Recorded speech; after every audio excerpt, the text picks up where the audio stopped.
வணக்கம்.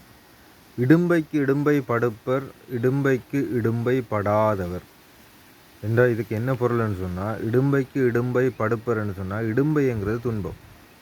இடும்பைக்கு இடும்பை படுப்பர் என்றால் துன்பத்துக்கே துன்பத்தை கொடுப்பார். இடும்பைக்கு இடும்பை படாதவர் அதாவது துன்பத்துக்கு துன்பப்படாதவர். அதாவது ஒரு துன்பத்தை பார்த்து அதை துன்பப்படாமல் ஏற்றுக்கொள்ளக்கூடியவங்க துன்பத்துக்கே துன்பத்தை கொடுப்பாங்க. இதுதான் திருக்குறளில் திருவள்ளுவர் சொல்லியிருக்கிற கருத்து. சரி, இதை நாம் எப்படி பார்க்கலாம்?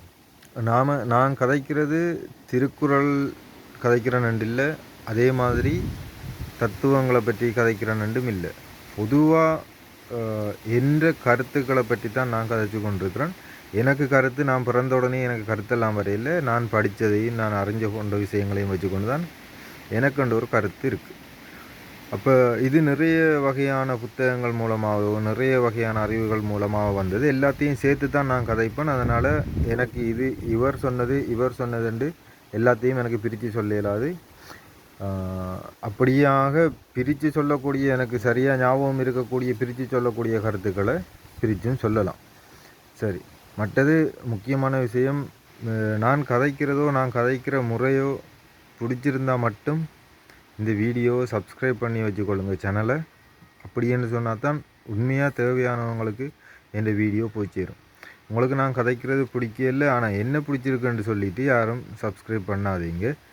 ஏனண்டா என்ன பிடிச்சிருக்குன்னு யாரும் இருப்பீங்களோ தெரியாது. ரைட். இன்னொரு விஷயம் இதோட சொல்லணும், ஒரு ஒரு மனிதரை எனக்கு பிடிச்சிருக்குன்னு சொல்லி அவங்களுக்காக சப்போர்ட் பண்ணுவோம், அவங்களுக்காக வாதாடுவ போகாதீங்க. அவங்களோட கருத்தோ அவங்களோட செயல்பாடோ சரியாக இருந்தால் அந்த செயல்பாட்டுக்காக அவங்களோட நில்லுங்க. குறிப்பிட்ட ஒரு மனுஷருக்காக அவங்கள சப்போர்ட் பண்ணவோ அல்லது குறிப்பிட்ட மனுஷருக்காக அவங்கள வெறுக்கவோ நினைக்கிறது சரியான விஷயம் இல்லை. அவங்க செய்கிற செயலோ அவங்களோட கருத்தோ சரியாக இருந்தால் சப்போர்ட்டாக இருங்க அந்த கருத்துக்கு, பிழையாக இருந்தால் எதிராக இருங்க அந்த கருத்துக்கு அல்லது அந்த செயலுக்கு. சரி, இப்போ நவீன தத்துவங்களோட இதை பொருத்தி பார்க்க போனால் எப்படி பார்க்கலாம்னு சொன்னால், இடும்பைக்கு இடும்பை படுப்பர், இடும்பைக்கு இடும்பை படாதவர் என்ற திருக்குறளை எப்படி பொருத்தி பார்க்கலாம்ன்றா, ஒரு துன்பமான சம்பவம் ஒன்று நடக்குது. நீங்கள் ஒரு ரோட்டில் போய்கின்னு இருக்கிறீங்க, ஒரு ஆக்சிடெண்ட் ஒன்று நடக்குது. அந்த ஆக்சிடெண்ட்டில், ஒரு கார் ஆக்சிடெண்ட்டில் ஒரு 4 பேர் அதில் ஸ்பாட்லேயே செத்து போயிட்டாங்க, இறந்துட்டாங்க. உங்களுக்கு அதை பார்த்தா ஒரு துன்பமாகவோ ஒரு கவலையாகவோ உங்களுக்கு இருக்கலாம். ரைட், ஓகே, போவீங்க. ஒரு 4 நாளைக்கு அதை பற்றி ஃப்ரெண்ட்ஸ்கிட்ட யார்ட்டையாவது கதைப்பீங்க. போக போக ஓகே, அந்த நினைவுகள் இருந்தாலும் அது பெரிய அளவில் ஞாபகத்துக்கு உங்களுக்கு அடிக்கடி வராது. சரி, இதே சிச்சுவேஷன் உங்களோட ஃப்ரெண்ட்ஸ் 4 பேர் இப்படி கார் ஆக்சிடெண்ட் ஆகி அவங்க இறந்துட்டாங்க. இதை நீங்கள் பார்த்துருந்தா உங்களோட நிலைமை, உங்களோட உணர்வுகள் எவ்வளவு காலத்துக்கு அந்த உணர்வுகள் உங்களுக்கு பிரச்சனையாக இருக்கும், அதை யோசித்து பாருங்கள். முதலும் செத்தது இறந்து போனது 4 பேர் தான், ஆனால் அவங்க யாருன்னு உங்களுக்கு தெரியாதாக்கள். இப்போ சொல்கிற சீனரியில் இருக்கிறாக்கள் உங்களோட ஃப்ரெண்ட்ஸ் 4 பேர். ஓகே, அதுவும் 4-5 வருஷமாக அந்த வடுக்கள் இருக்கும். அதுக்கு பிறகு மெதுவாக மாறிடும். யாராவது ஞாபகப்படுத்தும் போது உங்களுக்கு அது பிரச்சனையை கொண்டு வரும்.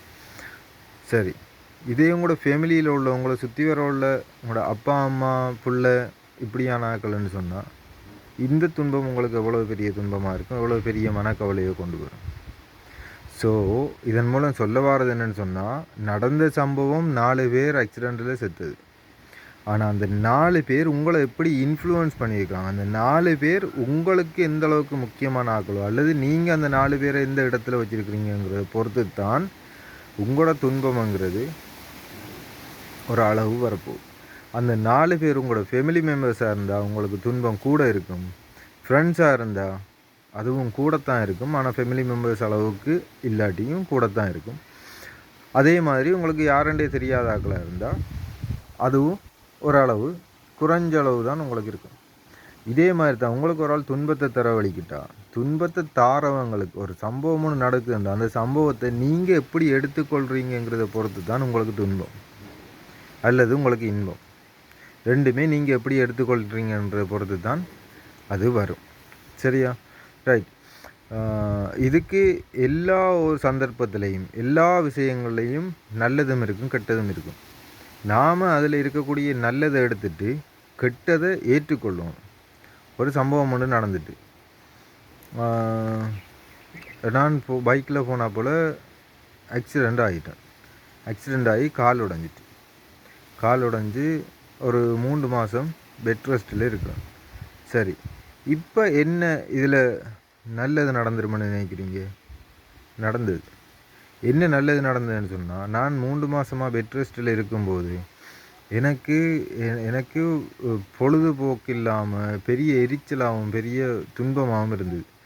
இந்த துன்பத்தை தவிர்க்கிறதுக்காக நான் யூடியூப்பில் வீடியோ பார்க்க வலிக்கிட்டேன். அப்படி பார்க்க வலிக்கிட்ட வீடியோக்களில் நிறைய விஷயங்களை என்னால் படிக்கக்கூடிய மாதிரி இருந்தது. ரீல்ஸ் பார்க்குறது அந்த மாதிரி இல்லாமல் கொஞ்சம் தத்துவங்கள் சம்மந்தமான விஷயங்கள் அப்போ எனக்கு தட்டுப்பட்டுது. ஷேர் மார்க்கெட்டை பற்றி படித்தேன். ஷேர் மார்க்கெட்டில் இருந்து தான் ஷேர் மார்க்கெட்டை படித்ததில் அதில் ஒழுக்கம் சம்மந்தமாக கதைக்கப்பட்டு அதில் எமோஷனல் இன்டெலிஜென்ஸ், சைக்காலஜி இதுகள் எல்லாத்தையும் படிக்கிட்டு தான் கடைசியாக இந்த தத்துவங்களில் நிற்கிறேன். அதனால் எந்த ஒரு துன்பத்திலையும் உங்களுக்கு ஒரு நல்ல விஷயமும் இருக்கும். நல்ல விஷயத்தை எடுங்க, கெட்ட விஷயத்தை ஏற்றுக்கொள்ளுங்க. ஓகே, எனக்கு கால் உடைஞ்சிட்டு உண்மைதான். ஆனால் கால் உடைஞ்சதை நினச்சிக்கொண்டு நான் கவலைப்பட்டுக்கொண்டு இருக்கல. நான் இப்போ நடக்கிறேன். ஸோ கால் உடைஞ்சதை நினச்சிட்டு கவலைப்பட்டுட்டு இருக்கல. சரி, நன்றி, வணக்கம்.